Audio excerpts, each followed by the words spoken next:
pode deixar isso aqui. Ok. Então, opa, mais um chegando.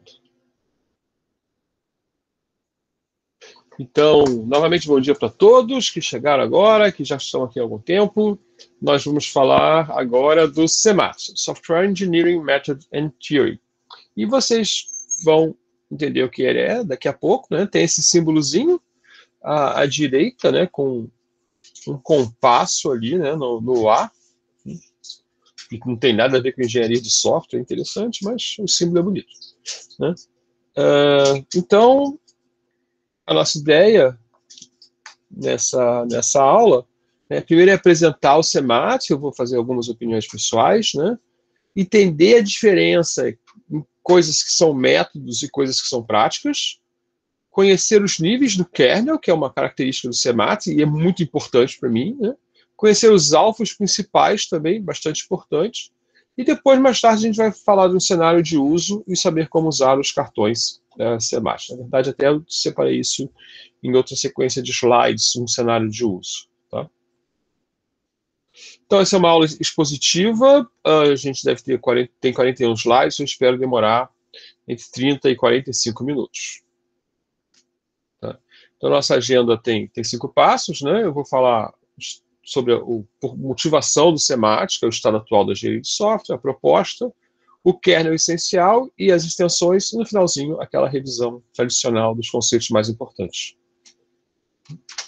Então, qual é o estado atual da engenharia de software, né? Levando em conta que o SEMAT é uma iniciativa de profissionais da engenharia de software, com alguma visão acadêmica, né? E que acham que tem alguma coisa a ser consertada. Né? Então, eles falam o seguinte, ó, existe muito conhecimento sobre como desenvolver software. Isso é verdade, né? A gente tem muitas técnicas, foram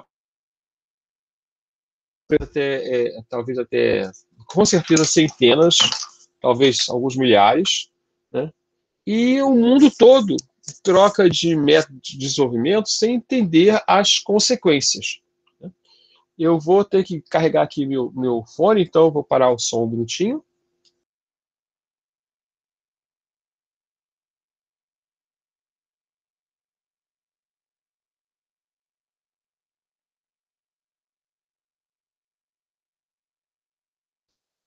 Ok.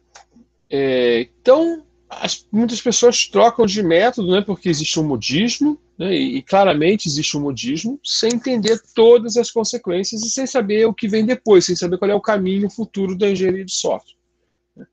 E a verdade é que não há um acordo da comunidade, apesar de ter por exemplo, hoje em dia o Scrum é um sucesso, né, de quais são as práticas adequadas para o desenvolvimento de software. E, pessoalmente, eu diria que não há um diálogo muito forte, né, muito amplo entre a academia e a indústria, né, de como implementar o que a academia e algumas indústrias que trabalham na ponta do desenvolvimento, né, na ponta da técnica do desenvolvimento, né, consideram ou descobriram ser métodos melhores. Né. Claro que em todo espaço técnico, né, você tem comunidades mais avançadas, né, uma indústria nova, uma startup, né, pesquisadores que estão descobrindo como fazer coisas novas, e você tem uma comunidade mais conservadora, né, geralmente ligada a governo, a instituições grandes, né, e pesquisadores que querem melhorar, né, a prática bem estabelecida, né, ou quantificar algumas práticas estabelecidas, mas ainda qualitativas. Outra crítica desse grupo, né, é que existem muitas práticas imaturas dentro da prática de engenharia de software. Né? Tem, novamente, a prevalência dos modismos, a falta de uma base teórica sólida para você discutir as coisas. Né? Então, eu pego um assunto qualquer que vocês escolham, por exemplo, o uso de time box. Né? Como é que eu discuto isso? Onde ele se posiciona dentro da engenharia de software? Quais são as coisas que influenciam ele, as outras teorias que eles influenciam, né? E a existência de um grande número de métodos e variantes, né? O que torna difícil de entender as diferenças. que são aumentadas artificialmente por discussões, geralmente, de grupos de prática, né? Então, por exemplo, quanto tempo deve demorar uma reunião de certo tipo? Isso deve ser estabelecido previamente, deve ser forçado a durar só aquele tempo. Então, essas discussões podem se tornar muito até longas, né, quando talvez o impacto delas seja pequeno. Uma falta de capacidade de avaliação por experimentação e validação. E academia e indústrias divididas. Na prática, né, tem um assunto aí muito interessante, que é a capacidade de fazer, né, uma engenharia de software experimental, né? Ou seja, eu validar as minhas propostas de maneira científica, né? Qual é a dificuldade de uma engenharia de software experimental? Basicamente, nós conhecemos, principalmente da medicina, que é muito bem estabelecido isso, né? Nós estabelecemos duas, ou da física, né? Então, na física, a gente faz experimentos, ou nas ciências naturais, né? A gente faz experimentos, a gente mede esses experimentos, e aí a gente cria modelos, ou valida modelos, né? E esse é o paradigma muito forte na ciência, né? Aqui pode ser cria ou valida, né? Na medicina, nas ciências humanas, que nós somos, na verdade, na engenharia de software, trabalhamos com humanos o tempo todo, né? Nós temos que saber, né, se X é melhor que Y. Agora a gente está vendo a discussão da vacina, né? Essa vacina é melhor tomar vacina do que não tomar vacina. Ou a vacina A é melhor que a vacina B. Então, para isso, a gente precisa de um teste, um experimento, né, aleatório, duplo cego. Esse é o standard, né, que compara A com B. Basicamente, a gente tem uma população, né? Ups. A gente pega um pedaço dessa população para um lado, outro pedaço para o outro, né? Aplica um método X, aplica um método Y e vê o que acontece, né? A questão aí importante é que na engenharia de software as condições dificilmente são iguais, né? E é muito difícil fazer um experimento na vida real, né? Então, inclusive, agora se usa termos como in vitro, in sílico, né? Se você faz uma simulação no computador, é in sílico. Se você faz no laboratório, é in vitro, e depois você tem lá a pesquisa na vida real, que é muito difícil reproduzir as condições. Ok? Então, depois dessa... Vou até tentar falar um pouquinho sobre isso no curso, que eu nunca falei, vou tentar fazer uma aula sobre pesquisa em engenharia de software. Ok, então é preocupado com essas coisas, né, com a dificuldade da relação academia, com a falta de uma base teórica, com uma maneira muito ampla de discutir tudo, né, não ter uma referência, né, alguns autores famosos ligados à indústria e à academia, né, se juntaram propondo o CEMAT, né. E a ideia do CEMAT, talvez ambiciosa, e talvez seja ambiciosa não porque tem que dar certo, mas porque é a maneira de fazer algo que pode modificar o mundo, vamos dizer assim, né, é refundar a engenharia de software buscando uma teoria sólida que eu vou mostrar para vocês, e eu não acredito que eles tenham atingido, princípios comprovados, ok, e melhores práticas. Eu acho que para esse caminho eles foram com mais sucesso. Mas, principalmente, eles criaram um arcabouço, né, um framework, um arcabouço de referência que é muito útil. E é muito útil, por exemplo, para dar aula, né? É muito útil, por exemplo, para avaliar o estado de um projeto. Então, o resumo que a gente pode fazer do CEMAT é o seguinte, né? Eles estabeleceram que tem 3 níveis para trabalhar, né? Onde nós temos, na verdade, um nível mais alto, que é o método, né? E esse método tem que ser composto de práticas, né, que se trabalha sobre o kernel, que vocês vão ver, e lá embaixo tem uma teoria que suporta isso, né? Então, um método, tá? O que é um método? Então, existem milhares de métodos, tá? Até talvez centenas de milhares, porque o método que está sendo usado em algum lugar, né, ele é um método, né? Um método é uma composição de práticas, ou seja, várias coisas que você faz no desenvolvimento de software, né? O kernel são exigências comuns a todos os métodos. Por exemplo, todo método de desenvolvimento de software tem que ter algum momento que você programa, né? Tem que ter algum momento que você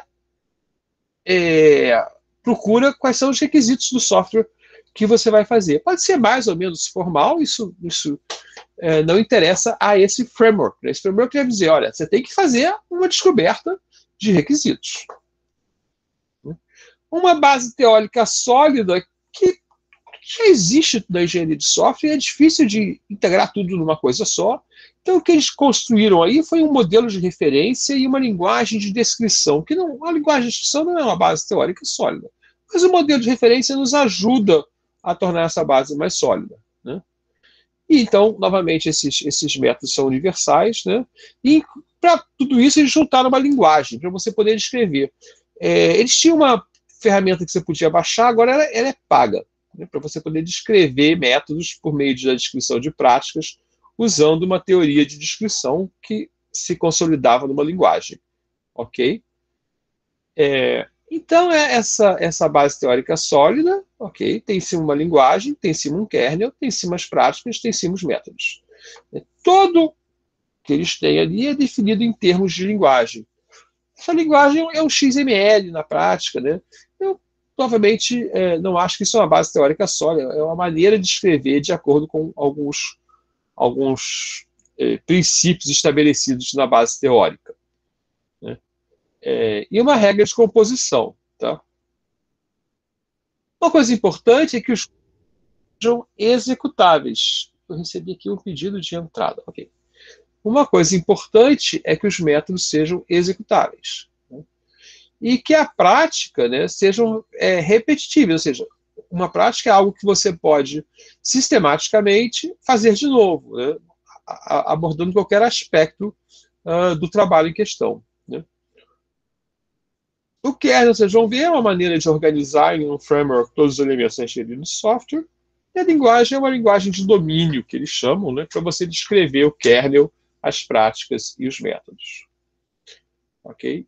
Em ordem de tamanho, né, existem centenas de milhares de métodos, né? Eles identificaram 250 práticas, que provavelmente existem mais, mas eles foram buscar as práticas mais conhecidas, né? E o kernel é como eles mostram onde isso se encaixa, tá? Ok, e a linguagem de script que serve nessa ferramenta seria facilmente usada pelos profissionais. Depois da aula, a gente pode dar uma buscada rápida se a ferramenta ainda está disponível. Tem uma versão dela na minha máquina, que não vou conseguir achar agora, né? Mas a gente pode dar uma olhadinha lá no site do CEMAT, né?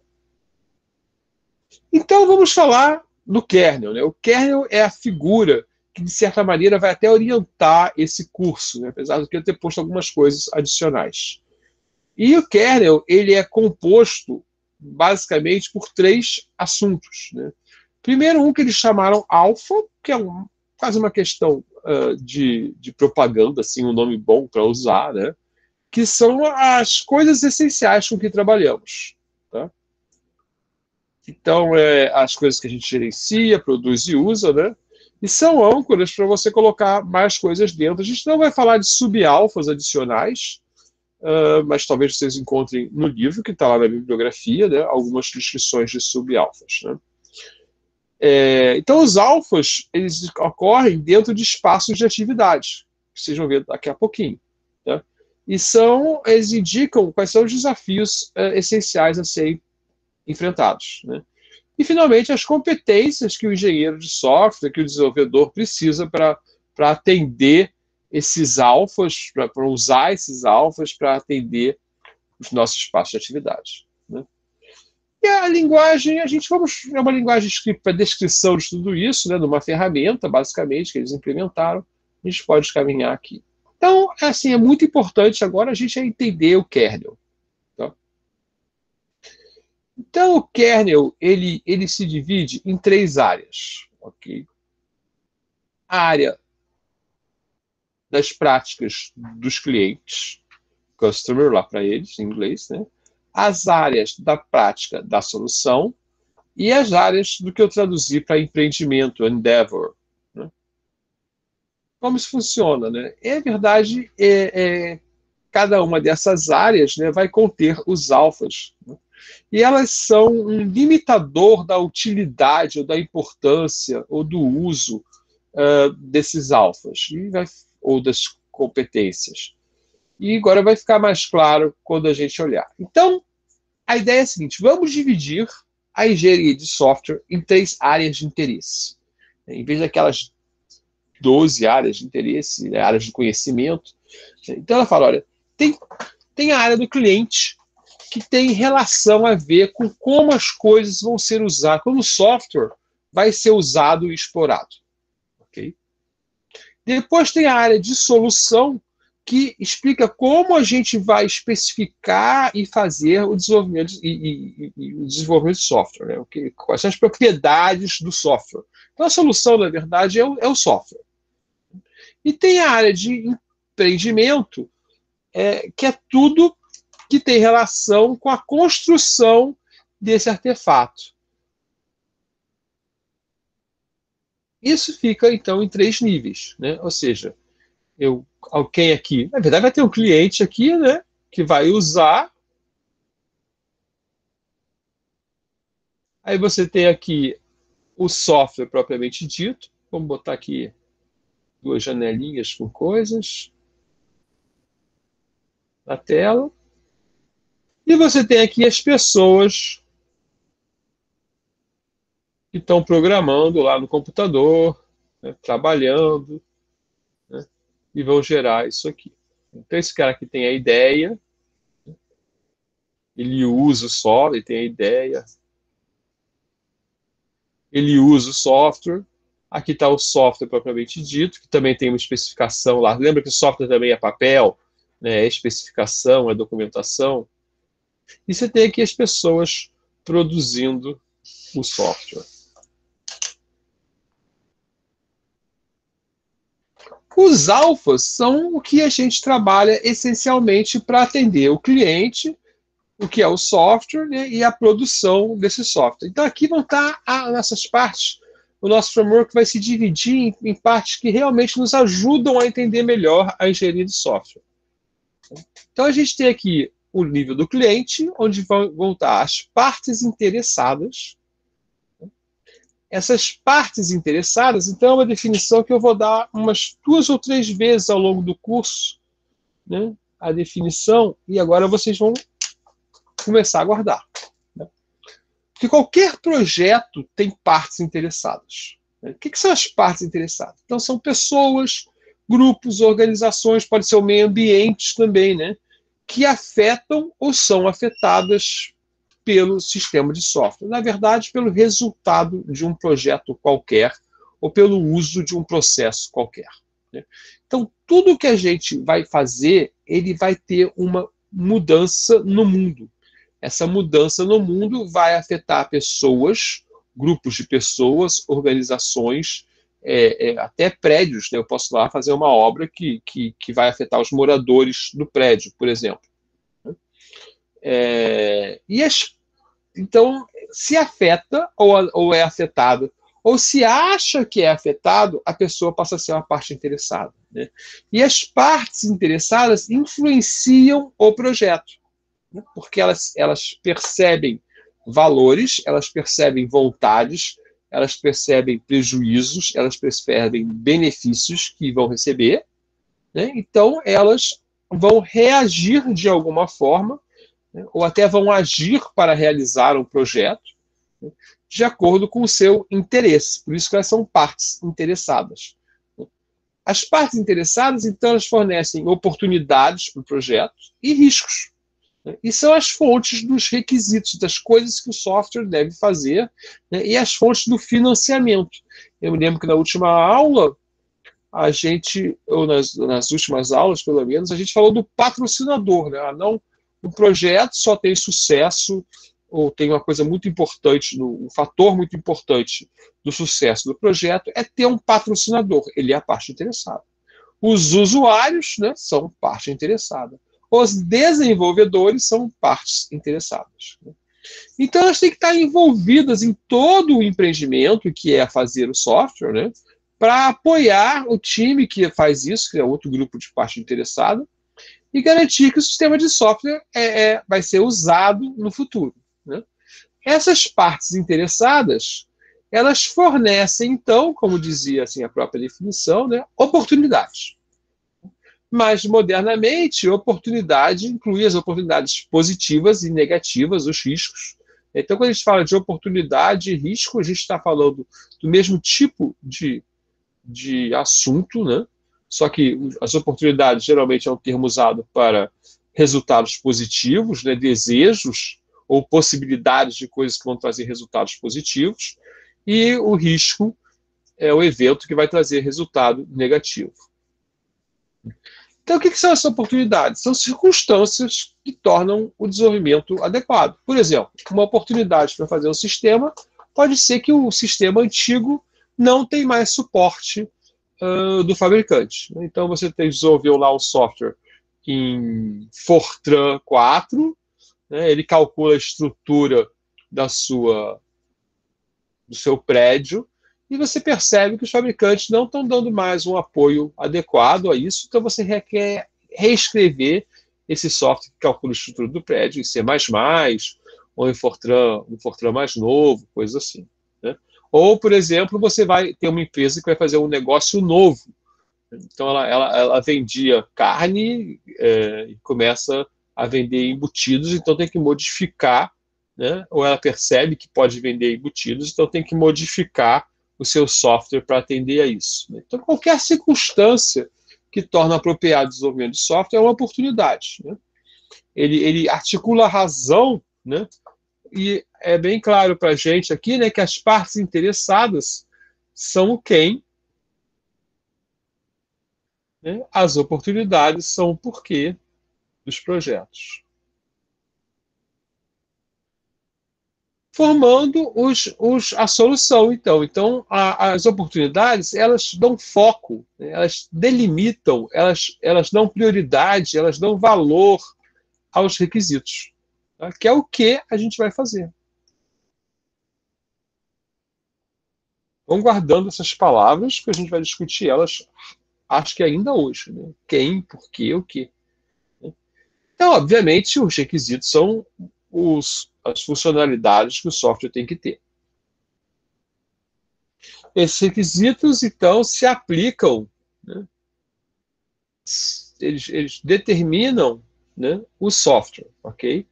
As partes interessadas, elas demandam os requisitos, né?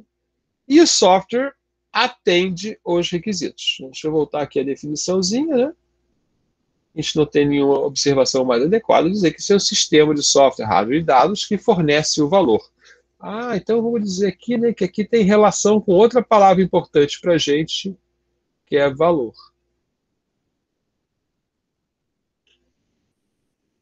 Então, isso aqui é um valor, né, as oportunidades dão um valor e que é, de certa forma, priorizado, valorado pelas partes interessadas.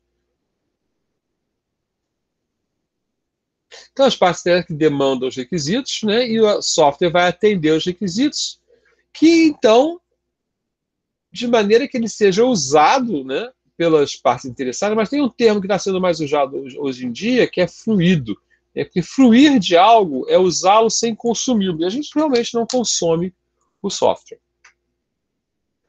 E esses sistemas de software, veja só, as oportunidades, elas são metas, né, que para serem alcançadas, elas precisam que não só o sistema de software seja usado, mas que as condições do mercado sejam aquelas previstas e que as partes interessadas adotem realmente o software. Então, a gente não diz que o sistema de software ele vai a, a resolver as oportunidades, diz que ele ajuda a abordar a oportunidade. É muito importante perceber, né, que o software sozinho ele não é a solução para nenhum problema organizacional.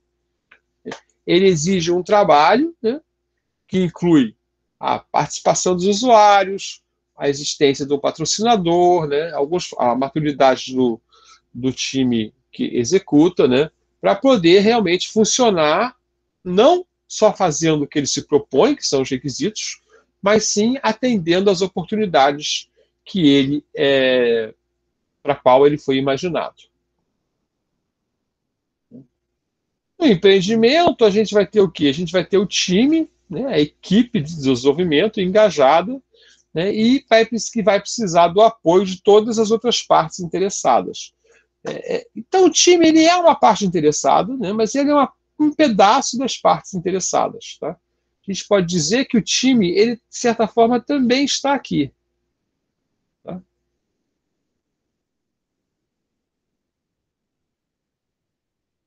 Aí ele está aqui.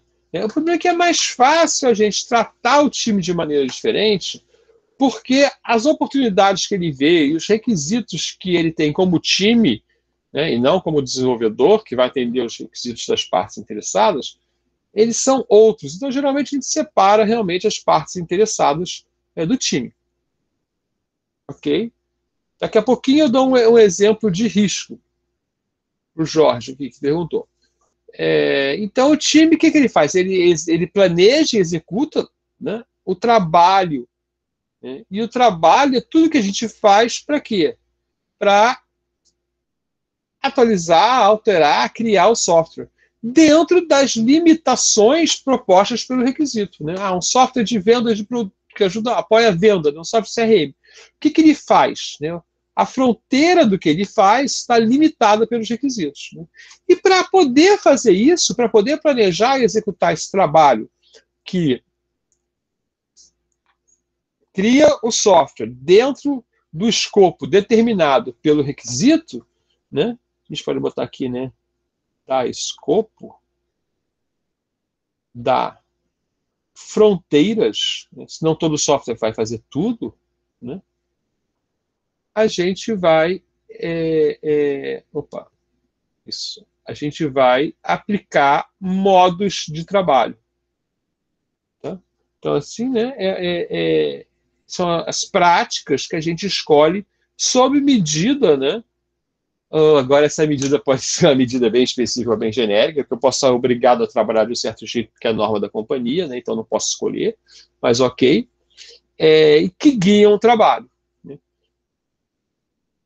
Então, a gente tem esse quadro, que é o quadro do kernel do CEMAT. Né? A figura em inglês mais bonitinha, né? Feita por um designer e não por mim, é essa aqui. Tá? Então, vocês sempre vão lembrar dos peixinhos. Né? Eu olho para isso e falo peixinhos, mas eles são alfas. Não é um peixinho,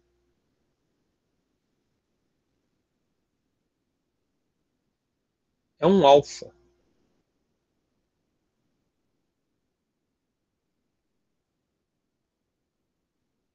do alfabeto. Então, eles desenharam assim. Né?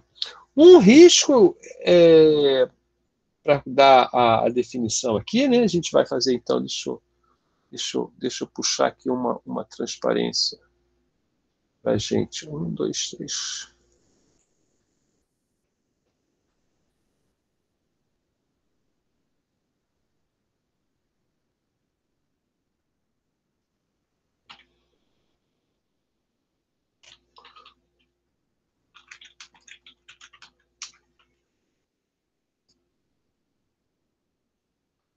Então, vou fazer aqui um comentário online, né?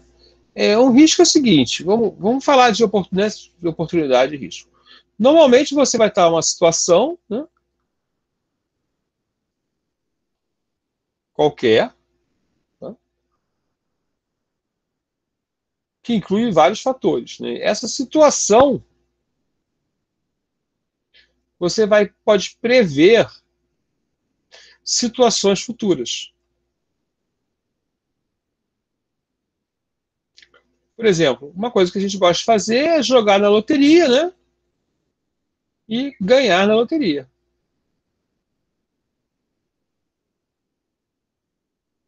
A gente gosta de imaginar, né? E se eu ganhar na loteria, eu vou, né, comprar um carro novo, comprar um apartamento, me mudar para o Leblon, né, e viver em Nova York. Né? Então a gente tem a situação atual, né, e a gente tem previsões que a gente pode fazer para o futuro. Né? Claro que ganhar na loteria, a probabilidade é baixa. Né? Mas eu, por exemplo, numa empresa, eu posso imaginar uma oportunidade. A oportunidade aqui da gente. Opa, até acho que quando acontece isso, quando eu aperto o botãozinho aqui sem querer. Seria, eu poderia ter a minha empresa lá, né? E eu vou ver uma oportunidade como. Vou botar aqui. Vender aulas via internet. Então, eu podia, por exemplo, como professor, ver essa oportunidade. Que o mercado permite, então eu posso fazer um sistema que me permite fazer isso, né, para eu ganhar mais dinheiro. Setinha para cima. Opa, aqui é muito dinheiro. E eu posso ver também um risco. Eu posso ver um risco, por exemplo, de perder as aulas que já gravei.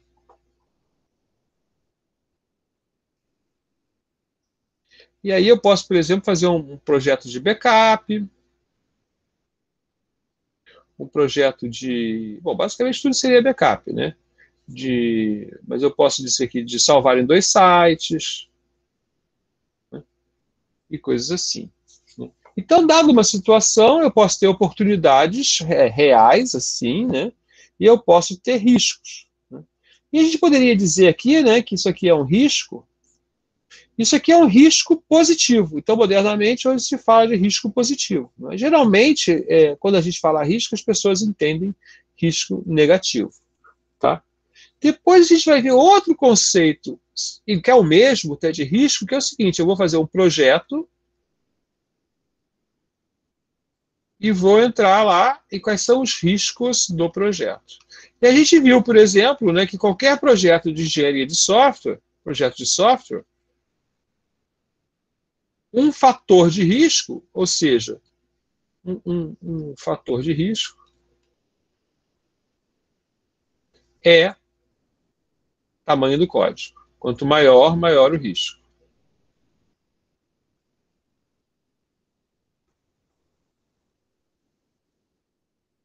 Ok.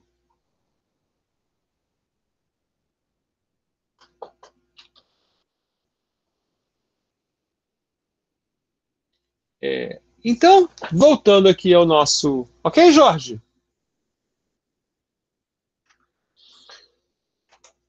Voltando aos nossos alfas, uma propriedade que eles fizeram, e aí eu acho boa a abordagem que eles deram, mas não é uma abordagem que a gente possa dizer que todo mundo vai concordar. Né? Nem essa, né? Nenhuma delas. Você sempre pode modificar o que quiser, porque você descreve tudo com uma linguagem de script. Né? Então é que cada alfa ele tem um conjunto de estados que acontecem durante o projeto. Tá? Então, por exemplo, o alfa dos requisitos, né, que você tem que fazer, qualquer que seja o método, você vai ter que dizer o que o software vai fazer, né? Ele tem um estado de concebido, limitado, coerente, aceitáveis, endereçados e terminados, executados. Tá?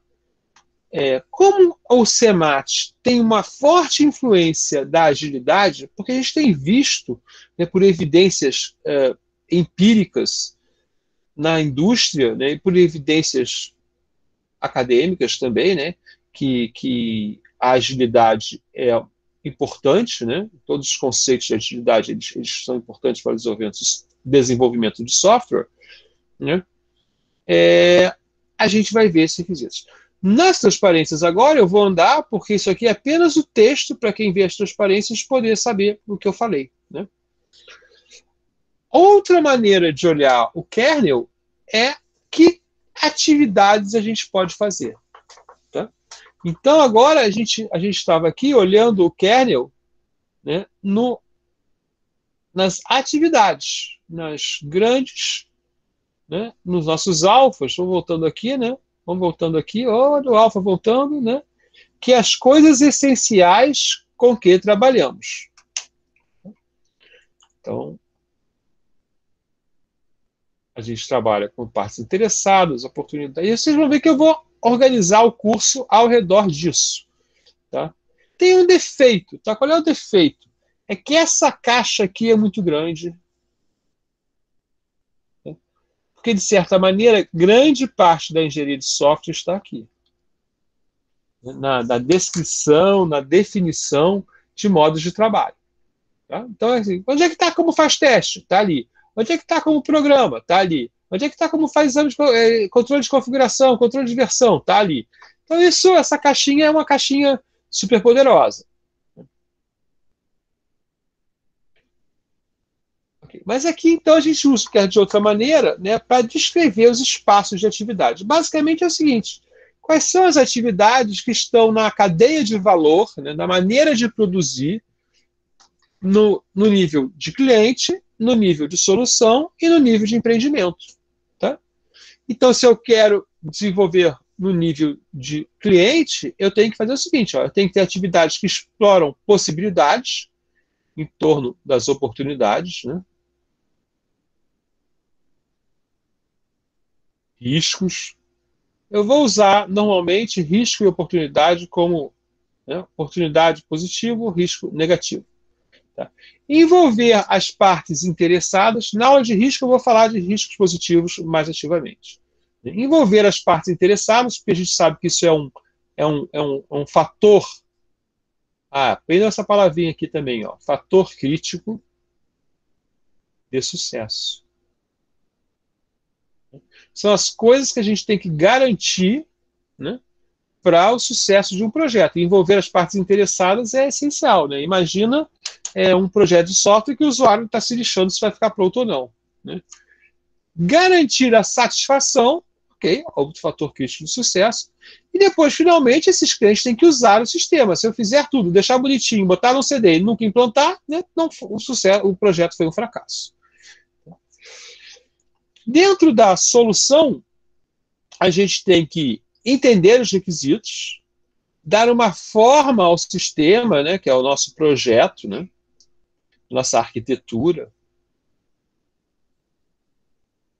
Mas tem várias maneiras de dar forma, né? Implementar o sistema, testar o sistema, implantar e operar. Operar para ele poder usar. E, finalmente, em relação ao trabalho, a gente tem que planejar ou preparar, né? Coordenar todas as atividades, apoiar o time, rastrear o progresso e parar o trabalho. Porque todo projeto, todo software, ele vai ter o fim um dia. Pode ser que a gente... E é muito importante que projetos tenham fim, né, para você poder ir garantindo sucesso, e que sejam pequenos. Então, hoje em dia, a visão é que o Scrum, por exemplo, mas qualquer método iterativo, né, que passa por iterações, né, esses métodos vão ter vários momentos que o projeto para, porque a cada iteração você diz, esse trabalho acabou, esse trabalho acabei, esse trabalho acabei. E isso tem um impacto psicológico também muito legal, que a gente vai falar mais tarde no curso. Né? E outra maneira de usar são as competências. Né? Eu faria a seguinte observação. Né?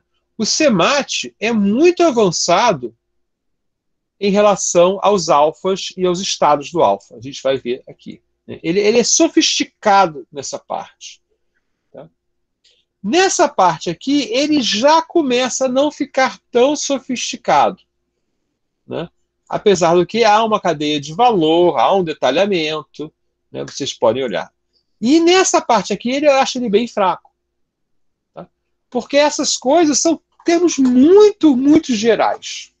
Ok? Então, por exemplo, no Endeavor, né, no empreendimento, eu preciso de liderança e de gestão. Né? Mas isso seria, você não precisaria de outra coisa. Né? Organização, por exemplo, é muito. E ali também falar, eu preciso de análise, desenvolvimento e teste. E são 3 grupos enormes. Né? Por exemplo, eu poderia dizer que também precisa de técnicas de manutenção. Então, aqui é meio complicado de dizer que isso é bem feito. Tá?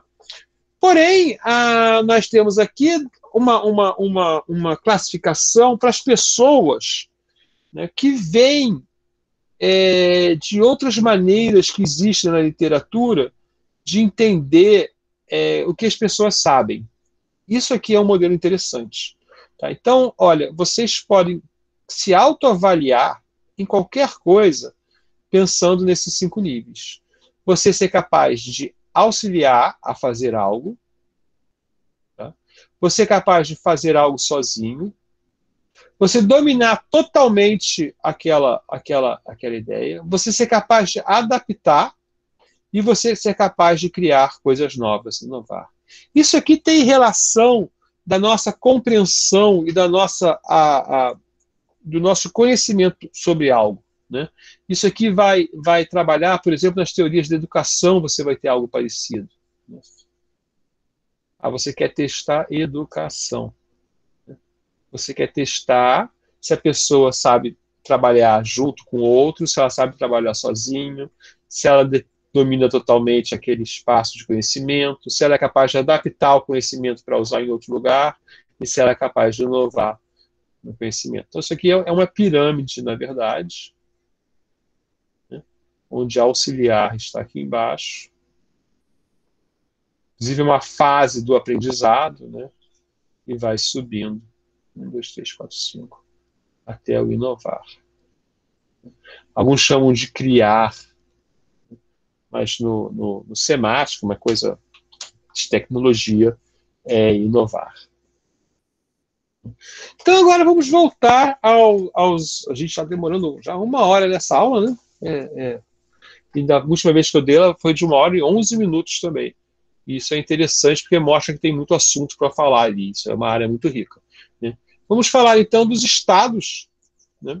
E os estados, eles aparecem dentro dos alfas. Né? E, por exemplo, aqui no requisitos, o primeiro estado é concebido. Então, para eu falar, olha só, eu estou trabalhando com os requisitos e eu estou no estado inicial, pode estar nem nesse estado. Né? Significa o seguinte, ó, eu entendi, concebido é o seguinte, ó, eu entendi que um novo sistema é necessário. Né? O conjunto inicial de partes interessadas concorda que um sistema deve ser produzido. Então eu tenho um acordo que eu vou fazer o projeto. Então você quer dar um check-up aqui. Né? As partes interessadas estão identificadas. Ok. Quem vai financiar o patrocinador está identificado. Existe uma oportunidade clara para o novo sistema tratar. Então, enquanto eu não tenho isso aqui, eu não consigo chegar, eu não estou nem no estado 1 dos meus requisitos. Ok? Isso é bem interessante, porque a gente começa a ter o quê? Olha, o sistema está concebido, né? Eu preciso o quê? Eu preciso que lá na caixinha de partes interessadas, né, elas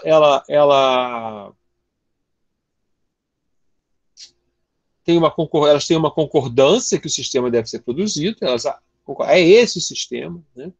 Eu sei quem vai usar, eu sei quem vai pagar, e eu sei que tem algo a fazer.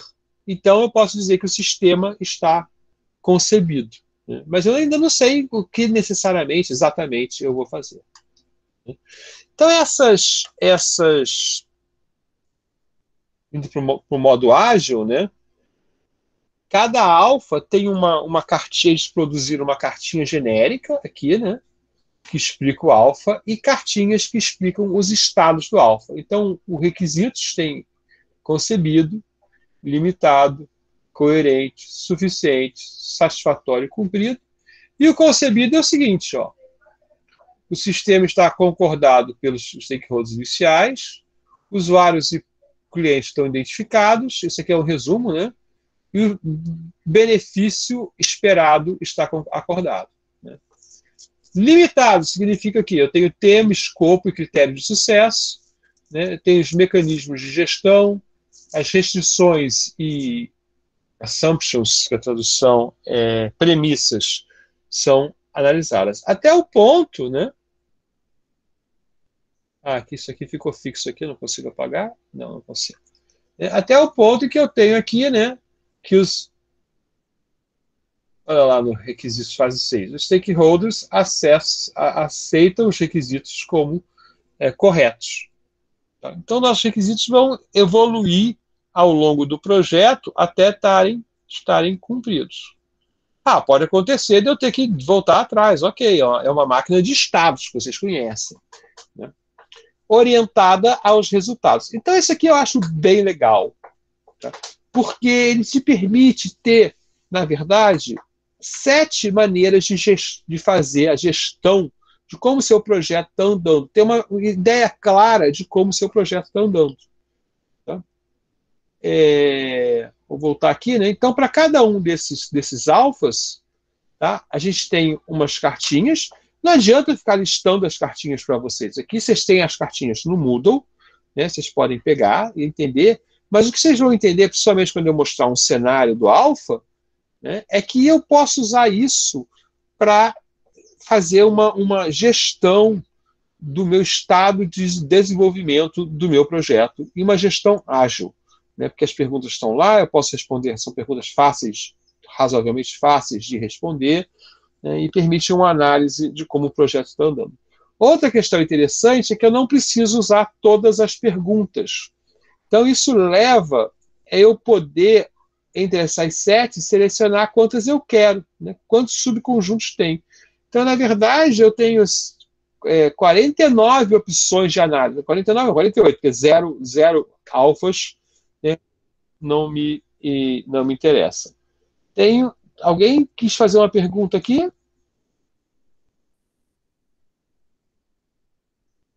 Ok.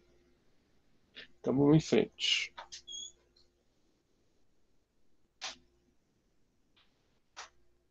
Então, as extensões do kernel são o seguinte. O CMAS tem o nosso modelo simplesinho aqui, né, que eu tenho os alfas têm estados, eu tenho checklists para os estados, vocês têm os documentos lá, vou tentar até pegar um para mostrar depois da gravação. Né? Isso aí pode ser estendido, né, para você colocar os espaços de atividade que eu mostrei, né, por exemplo, como eu faço para o usuário usar o sistema. Né? Então, eu vou ter as atividades. Essas atividades são atividades dos meus métodos. Né? Isso aí vai exigir certa competência das pessoas. Né? Então, aí já tem um modelo CMAT mais expandido. Né? E aí eu tenho um CMAT mais expandido. Né? Então, na verdade, a gente fala, por que as outras coisas? Né? Porque, olha, por que as outras coisas não são tão boas? Porque eles começaram por aqui, né? E devem progrediram um pouco nessa direção, né? Mas tem mais um monte de coisa. Por exemplo, eu tenho os produtos de trabalho, eu tenho os recursos, eu tenho abordagens diferentes para fazer as atividades, eu tenho templates que ajudam a fazer o produto de trabalho, eu tenho padrões, né, e fases de trabalho, né? Eu tenho papéis no time, né? Então, esses aqui são padrões, né? E aqui são recursos. Então, tem várias coisas que só podem ser definidas também para o meu trabalho. Então, isso aí se você conseguir, né, e talvez numa empresa maior você consiga. Uma empresa pequena é difícil fazer tudo isso perfeitamente. Né? Você pode descrever com a sua linguagem, né, tudo que você precisa e descrever como é a sua forma de trabalhar, né, e como é a sua forma de analisar o seu trabalho. Tá? Revisão rápida desse assunto. A ideia é que a prática da engenharia de software tem uma prevalência de modismo na indústria, isso é absolutamente verdade. Né? Pouca comunicação entre a academia e a indústria, até entre a indústria e a indústria também. Né? Quer dizer, fazer software, as pessoas não aprendem com os outros, é muito difícil elas aceitarem algo que o outro descobriu. A necessidade de criar uma base teórica sólida, que eu chamaria, no caso, de uma base de referência, tá? que eles atingiram, né? Compreensível por todos, então usando termos que a gente pode atender, não adianta ser um bando de formulário matemático, né? E aí eles trouxeram como solução para esse problema, então esse problema existe. Eles trouxeram como solução, e é uma solução razoável, apesar de ter críticos, né, gente que entrou no movimento e depois saiu, né, é um entendimento da engenharia de software que é descrito por meio do kernel e dos alfas, numa abordagem ágil. Então, daqui a pouco, a gente vai ver um cenário de uso dessas cartas. Tá? Então, essa é a aula 1 de hoje. Parando a gravação aqui.